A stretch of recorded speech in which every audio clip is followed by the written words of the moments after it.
This is a Moyu Oolong. It has rounded pieces, center pieces screwed into the core, and overall pretty standard design. Now this is the Gans III 3x3 version 1. It's screwless. It's quite an odd entry into the 3x3 speedcube family, but today we'll see how it performs. So most twisty puzzles have mechanisms like this. There's a core, and the center pieces are screwed into the core using screws.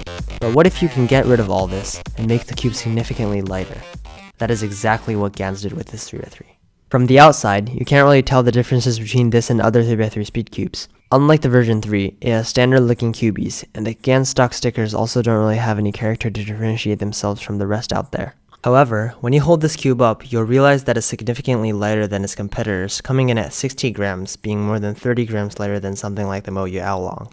But all of this doesn't really matter unless the cube has good performance. Corner cutting on this cube is not great. When attempted to cut more than 45 degrees, the corner pieces catch on one of the edges, frequently resulting in some sort of a lockup. The same story sort of applies for the reverse corner cutting.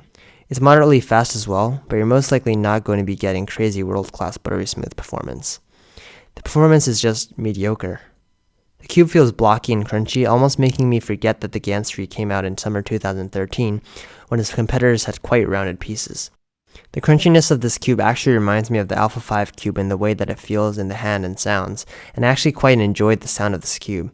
It was a sort of sound that I've been missing for a while. But over the performance, the sound that the cube produces, and everything else, perhaps the reason why most of us are interested in this lineup of Gans cubes is because of the plastic octopus core mechanism.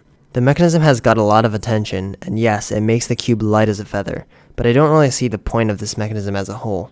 Your speed isn't going to drastically change just because the cube you're using is lighter. The entire design of the cube, from the curves to the pieces to the combination of those pieces, is what matters.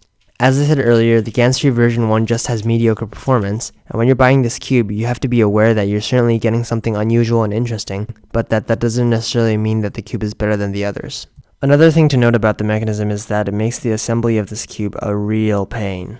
The Gans III is unique, very unique, and I like that. I really would like more companies to go for more risky, adventurous, and fun designs like this.